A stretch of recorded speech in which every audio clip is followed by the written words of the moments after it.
Bonjour à tous, je suis très heureux de vous accueillir aujourd'hui au sein de la Fédération française de rugby. Je vois plein de têtes que je connais, je suis ravi de vous voir, même des collègues de la Fédération française de foot, je vois, c'est sympa d'être venus. Donc, ravi de vous accueillir pour ce rendez-vous annuel qui est ce séminaire Sciences et Rugby.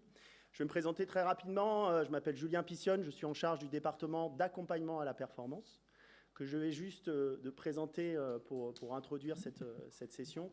Tel son nom l'indique, le département d'accompagnement à la performance, il a pour vocation d'accompagner l'ensemble des équipes de France. C'est à peu près, alors je dis à peu près parce qu'en fonction des groupes qu'on reconnaît, 14 équipes de France, ou groupe élite.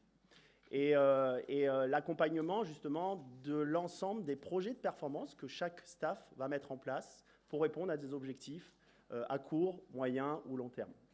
Et cet accompagnement, bien sûr, il a pour vocation d'optimiser tous les processus qui sont mis en place dans le cadre de la préparation des compétitions. Alors, il faut prendre ça avec beaucoup d'humilité, hein. On essaye d'être toujours relativement humble. Il faut savoir qu'un projet de performance, je pense que vous êtes tous conscients de ça, c'est avant tout un métier d'artisanat. C'est souvent le terme consacré. C'est un métier d'artisan, mais d'artisans plutôt qui font un travail d'orfèvre. Et de haute couture, on peut dire, tant la performance est singulière et complexe. Et ça, c'est quelque chose qu'on a souvent en tête, qu'on a toujours en tête quand on va essayer d'accompagner justement l'ensemble des encadrements sportifs. Néanmoins, vous voyez un peu la concurrence qu'il y a à l'heure actuelle, que ce soit sur le plan international, même national. Et donc, il va falloir à un moment donné, justement, essayer d'optimiser tous les processus, les méthodologies, les techniques, les technologies, pour pouvoir justement essayer de grappiller tous ces petits gains, ce qu'on peut appeler gains marginaux, pour pouvoir essayer de faire la différence. À l'heure actuelle, on gagne ou on perd une Coupe du Monde d'un point. C'est à peu près ça. Donc on essaye justement d'apporter ce savoir-faire, cette expertise, pour essayer d'apporter ces gains marginaux pour nos équipes de France, mais ça peut être aussi des gains non pas marginaux, mais qui peuvent être plus magistraux sur la filière de formation, et encore plus, on peut dire, dans les écoles de rugby, parce qu'on peut penser que aussi tout se passe dans les écoles de rugby. Hein. Imaginez un environnement pas forcément favorable, un gamin qui s'inscrit, l'année prochaine, il ne se réinscrit pas. Hein. Et parmi ces gamins, on peut avoir des très bons joueurs avec un potentiel extraordinaire qui peuvent peut-être un jour nous faire gagner des médailles. Ça, c'est essentiel. Et en tout cas, au sein du département, on est convaincu d'une chose, surtout à l'heure actuelle, dans un monde un peu instable, je ne vais pas rentrer dans les détails, que la science est un élément aussi qui peut nous aider. Ça, on en est convaincu. Et ça fait même partie de notre ADN au sein du département. Si bien qu'en fait, à l'heure actuelle, il n'y a pas un staff des équipes de France qui n'a pas au moins un doctorant ou un docteur en sciences, que ce soit dans n'importe quel domaine. À l'image du 15 de France, je crois qu'il y a 4 docteurs, dont 2 en psychologie du sport, et même une doctorante qui arrive. Et donc, ça fait vraiment partie, comme je disais, de notre philosophie, c'est essayer d'apporter, à la lumière des connaissances scientifiques, eh bien, des réponses qui vont s'inscrire dans le temps, qui ne vont pas être susceptibles d'évoluer avec les modes, comme on peut voir sur les réseaux sociaux, et qui vont nous permettre de nous projeter dans un projet à long terme. Chaque projet de performance, peu importe les nations qu'on observe, elles ont une chose en commun, c'est une cohérence dans leur projet, de la formation initiale jusqu'au plus haut niveau. C'est peut-être là le secret un peu de la performance, je pense. Je pense qu'on aura l'occasion d'en discuter. Et donc, dans le cadre de ces stratégies, bien sûr, au-delà de tout, on parle beaucoup de big data, enfin à l'heure actuelle, on en parle beaucoup. Alors au-delà de ces fameuses sciences inhumaines, comme une collègue, Hélène Joncheret, sociologue du sport, dit, eh bien sûr, les sciences humaines et sociales, elles ont plus que leur place. Et j'en suis convaincu.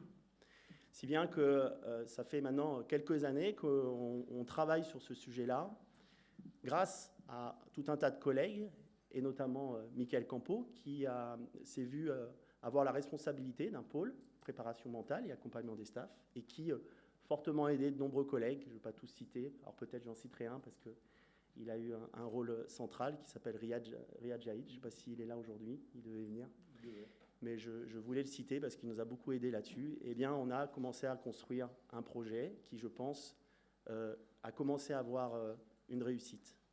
Et donc, du coup, ce projet, bien sûr, il porte sur l'accompagnement des joueurs, mais pas que. Il porte aussi sur l'accompagnement des staffs. Et ça, c'est aussi quelque chose qui est essentiel pour nous. Alors, je ne vais pas rentrer en détail, parce que je ne suis pas du tout spécialiste. Je vais vous laisser en discuter. Et du coup, je vais donner la parole du coup, à Michael Campo, qui va être aujourd'hui notre maître de cérémonie, qui a géré de main de maître, aidé d'Olivier Chaplin, ce séminaire. Ça sera un peu notre MC pour les plus jeunes. Et donc, je te laisse la main et je vous souhaite un très beau séminaire. Vous êtes très nombreux et je suis ravi de ça. Ça prouve l'intérêt qu'il peut y avoir et l'importance que ce domaine-là a dans la performance. Pas que dans la performance d'ailleurs, hein, aussi dans la santé et le bien-être des joueurs, on s'en rend compte. Et donc, je vous souhaite un très beau séminaire, très riche. Je sais qu'il y a des super intervenants et je suppose que vous allez intervenir de manière assez aussi intéressante et pertinente. Alors, bon séminaire à tous.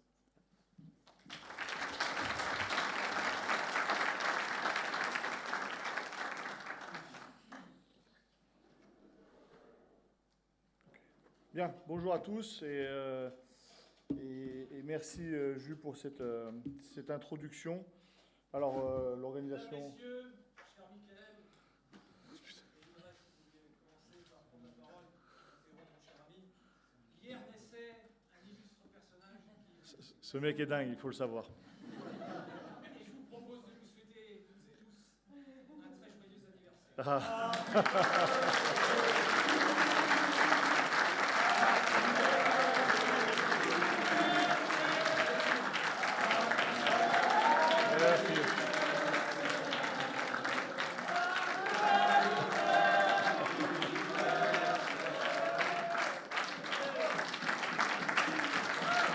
Merci beaucoup.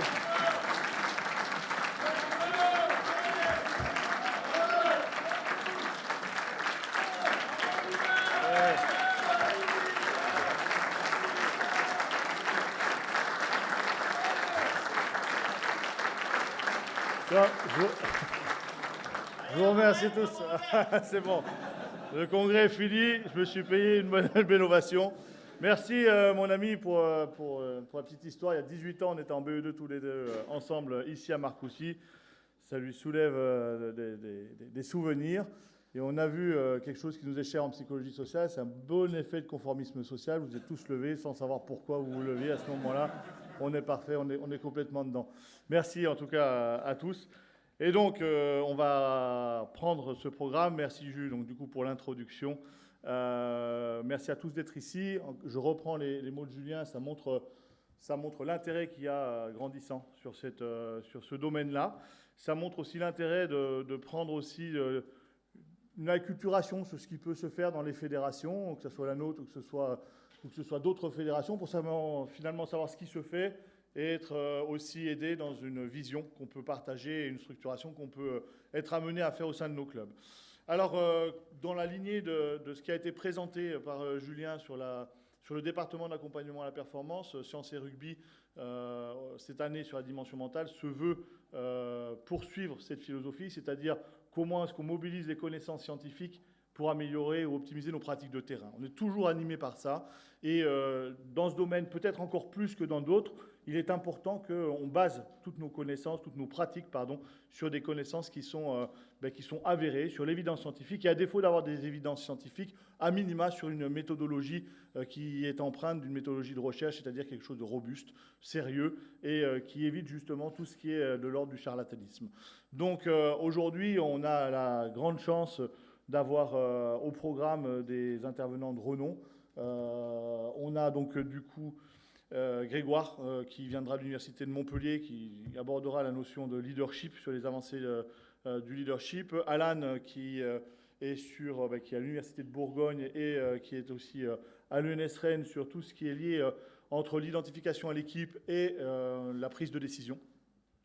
Estelle qui viendra nous parler, donc qui est la psychologue référente du pôle médical, qui viendra parler des dispositifs mis en place dans la prise en compte de la santé mentale, qui est importante aussi. On parle de psychologie du sport et de la performance, et c'est inévitable de parler aussi de la psychologie de la santé, sans quoi il nous manquerait quand même un pan dans toute l'intervention.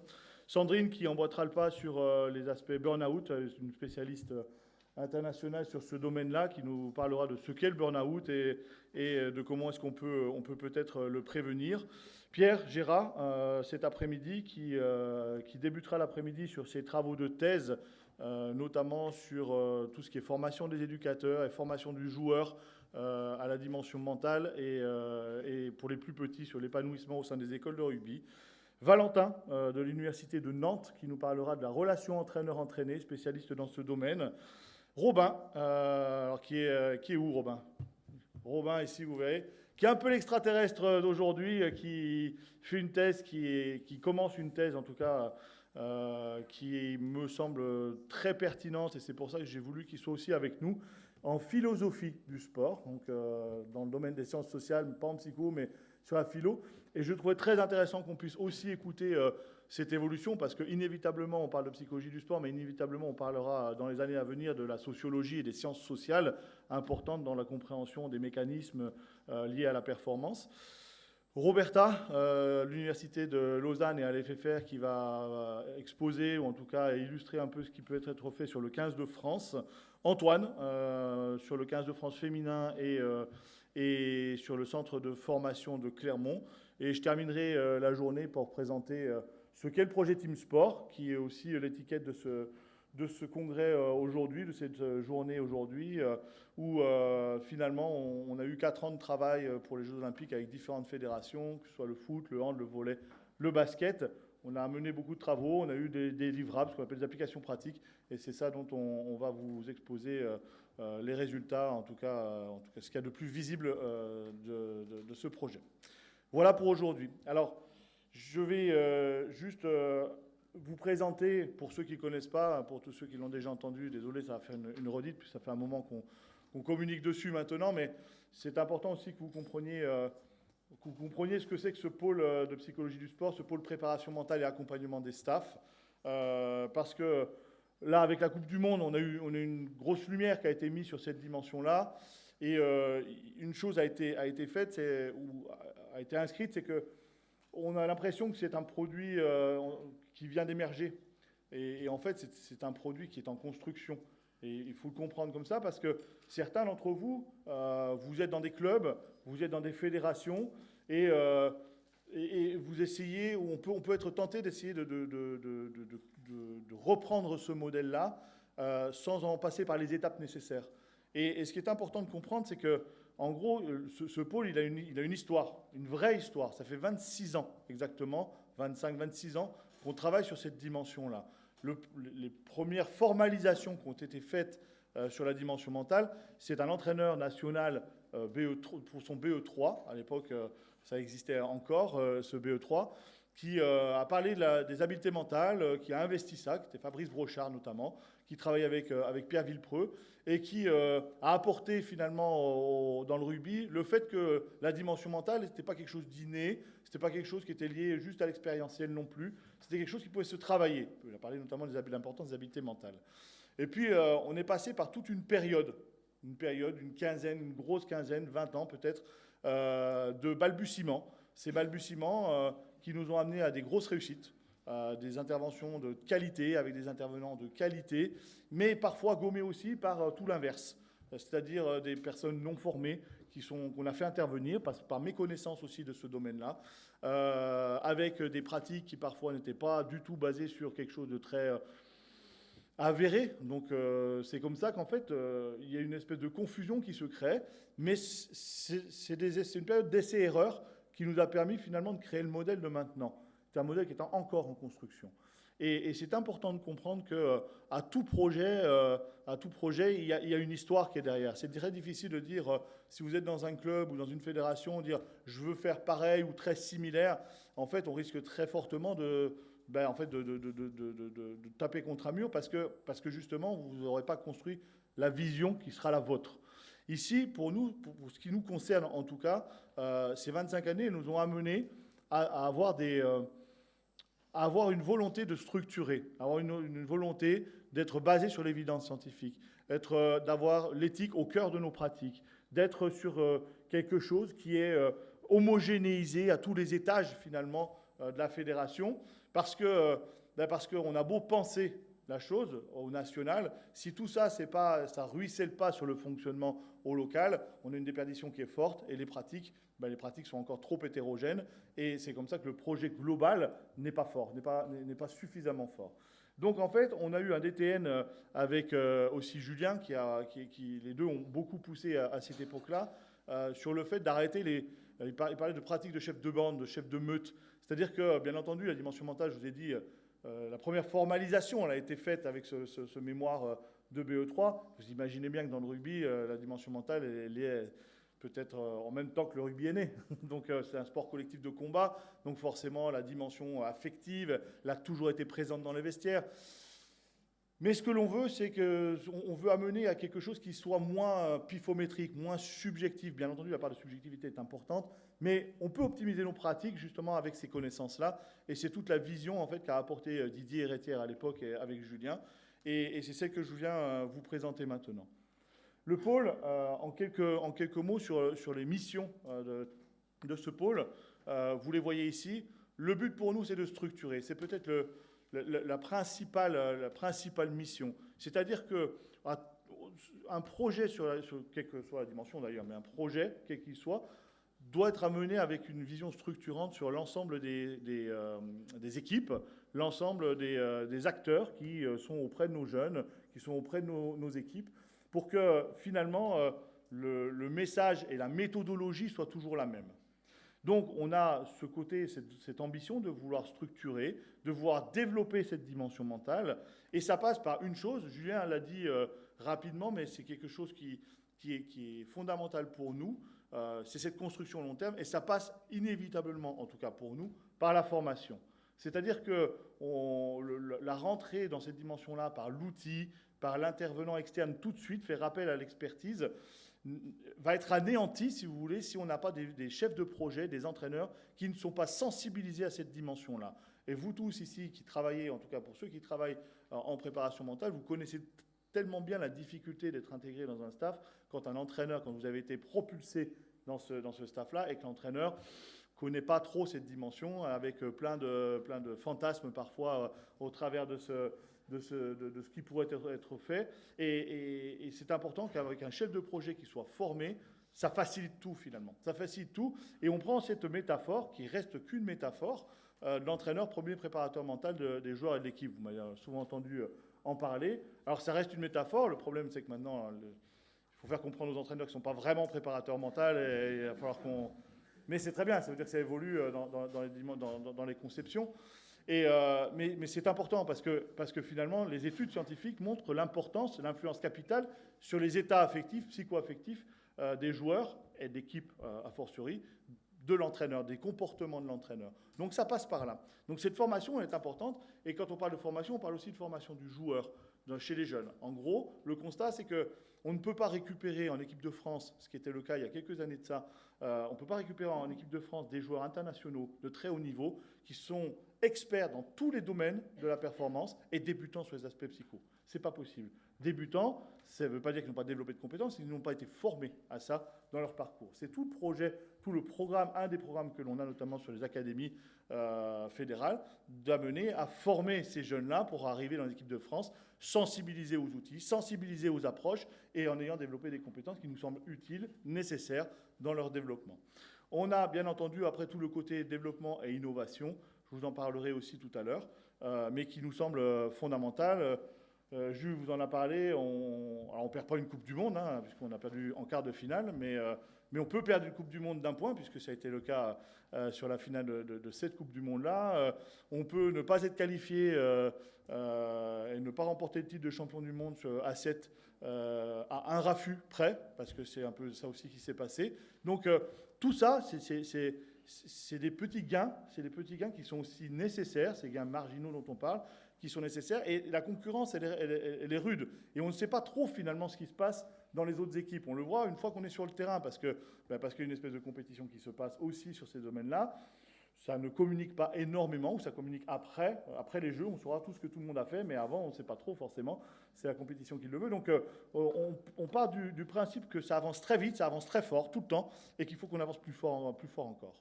Donc, la recherche et l'innovation, c'est nécessaire pour nous, en tout cas, c'est une de nos façons de fonctionner pour pouvoir avancer et avancer plus fort. Et ça, on essaie de le faire maintenant. Alors, on a attaqué par le haut niveau parce que c'est ce qui est prioritaire, entre guillemets, c'est aussi ce qui est le plus visible, et ce qui nous permet de faciliter la mise en œuvre d'un projet comme ça sur des populations autres. Mais bien évidemment, maintenant, on est arrivé jusqu'au rugby éducatif. Pierre vous en parlera tout à l'heure sur les écoles de rugby, et je trouve que peut-être au-delà de tout ce qu'on peut faire sur les équipes de France, c'est certainement la plus grosse réussite, c'est qu'on puisse s'attaquer maintenant aux écoles de rugby, aux éducateurs, à la formation des éducateurs dans ce domaine-là. Alors, sur le fonctionnement, rapidement, on a plusieurs secteurs. On a 3 grands secteurs sur la préparation mentale et l'accompagnement des staffs. Un secteur accession, un secteur équipe de France, donc haut niveau, et un secteur accompagnement des staffs avec des personnes qui sont désignées, qui sont soit accréditées pour ce qui est de la préparation mentale, soit désignées, choisies pour ce qui est de l'accompagnement des staffs. Et c'est une des évolutions qu'il va y avoir notamment sur le 15 de France à partir de novembre, où en plus de la préparation mentale, on va avoir de l'accompagnement des staffs qui va se faire.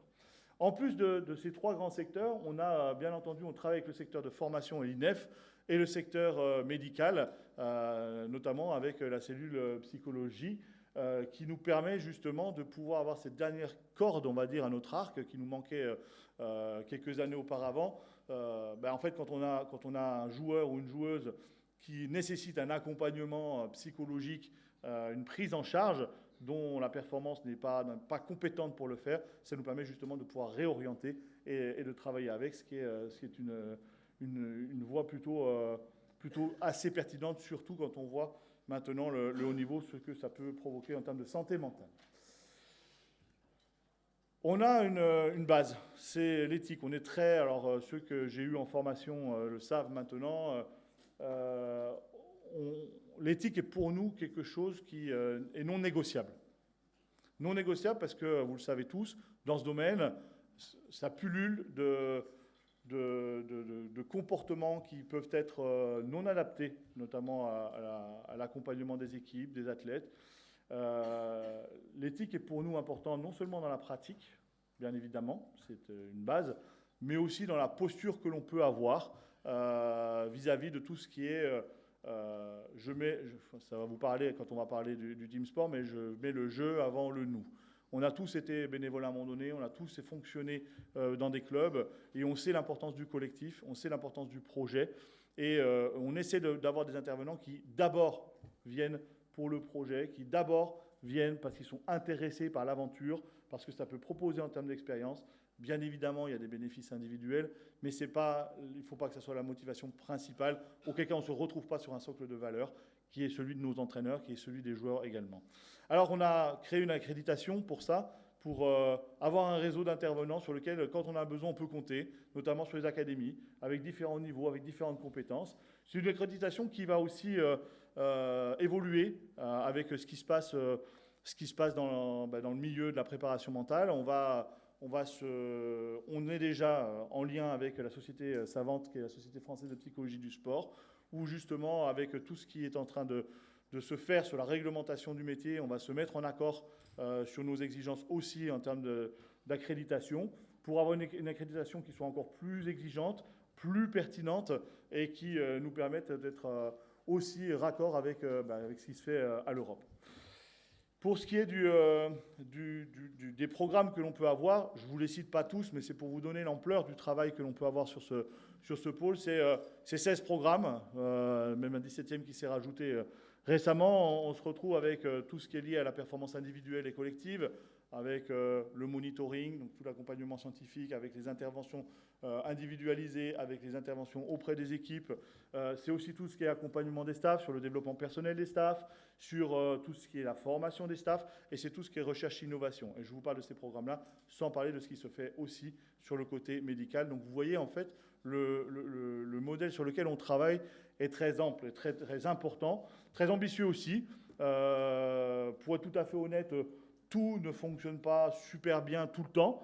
Parfois, on est très performant sur des programmes et puis des fois, on en laisse un peu d'autres. C'est un peu nos réflexions du moment, savoir comment est-ce qu'on peut être finalement toujours très performant sur l'ensemble de ces programmes tout le temps. Et c'est toujours une question de ressources, une question de disponibilité, une question de priorité, de priorisation.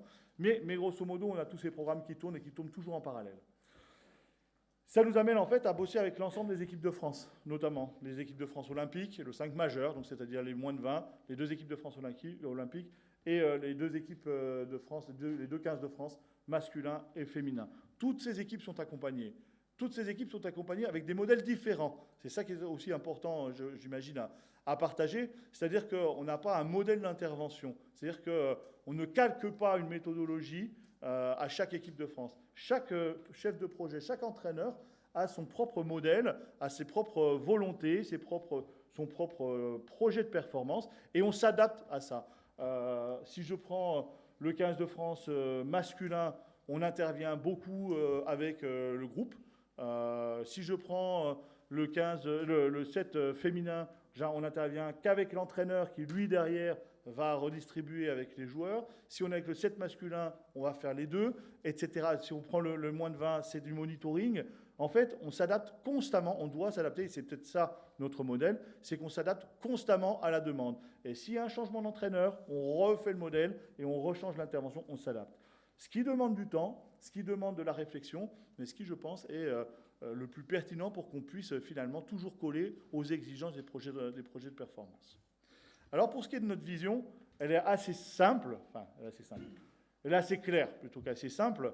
La première des choses, c'est la dimension mentale, elle est complexe et elle relève d'un champ de performance qui est en interaction. C'est-à-dire qu'il y a une systémie à prendre en considération. C'est un modèle qu'on a créé en 2016 qui fait maintenant office de référence sur nos formations, la formation de nos entraîneurs. Et en fait, c'est considérer la dimension mentale, c'est considérer les dimensions mentales ou toutes les variables de la dimension mentale. Et souvent, dans les projets de performance ou dans les modèles de la performance, on est axé sur l'individu. Un modèle de performance, c'est presque la performance individuelle. Or, la performance, c'est bien entendu la performance du joueur, mais ça dépend aussi de la performance de l'entraîneur, ça dépend de la performance du groupe en tant qu'entité sociale à part entière, et puis bien évidemment, ça dépend de la performance de la structure. Je parle de la performance fonctionnelle, je n'irai même pas sur la performance économique, bien évidemment, qui joue un rôle majeur. Alors, si vous suivez, l'idée n'est pas de vous faire connaître le modèle, mais juste pour vous montrer un peu la vision et sur quoi on travaille.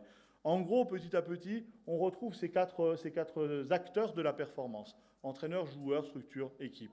On fonctionne toujours avec ces quatre acteurs et on a fouillé toute la littérature scientifique sur quels étaient les facteurs de performance pour chacun de ces acteurs.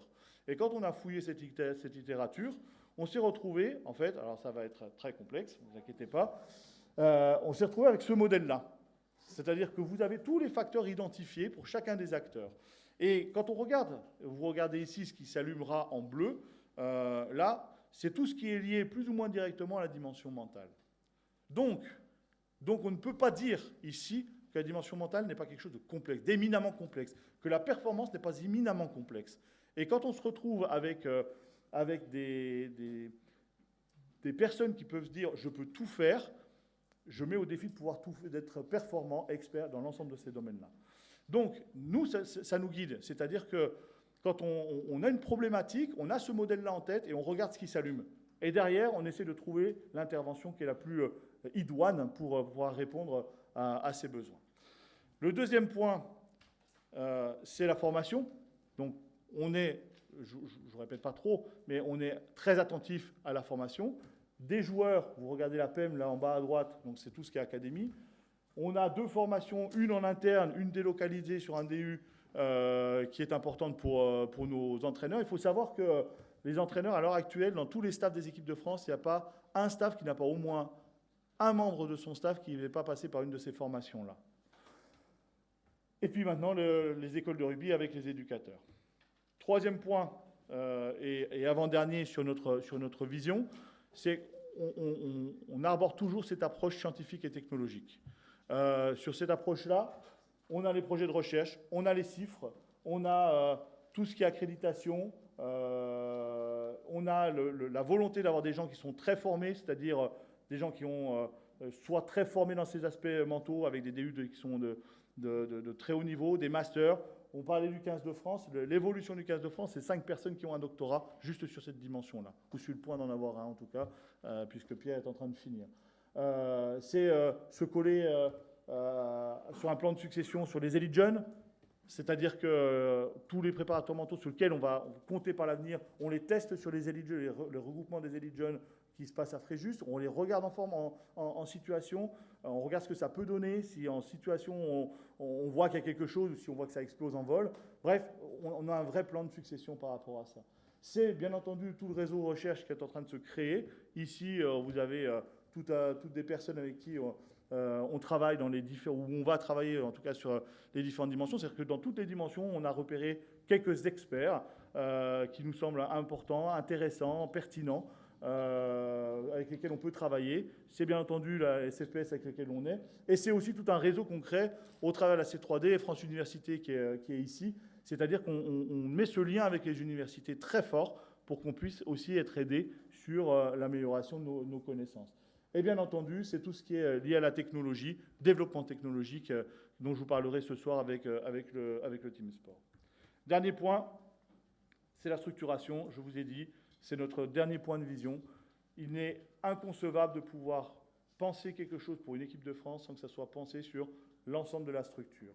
C'est décliné, c'est adapté, mais il faut qu'on arrive à toucher l'ensemble des structures fédérales. C'est ce que vous pouvez voir ici. C'est encore en cours de développement et c'est important qu'on l'ait toujours en tête pour qu'il n'y ait pas de dysfonctionnement dans ce projet. Alors en conclusion, juste, rappelez-vous encore une fois que tout ça est en construction. Et c'est loin d'être le produit fini. Il y a eu un article qui a fait beaucoup de vagues, beaucoup de vues sur la préparation mentale comme modèle du rugby français, comme modèle en tout cas de la préparation mentale. Et en fait, on n'en est qu'au début. Je prends juste un parallèle pour terminer. En 99, on était sur ce Windows-là et le Nokia 3310.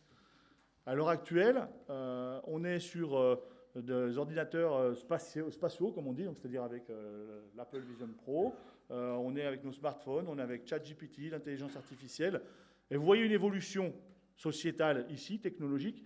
Et si on compare avec l'évolution dans le domaine de la dimension mentale, même ici à la Fédération française de rugby, on est loin d'avoir épousé cette accélération-là.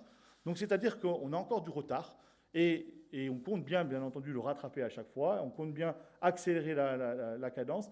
Et il faut toujours qu'on soit aussi humble par rapport à ce qu'on met en place pour toujours avoir cette vision et cette ambition d'aller toujours plus loin, de ne pas s'asseoir sur ce qu'on veut. Voilà aussi le dernier point que je voulais vous partager.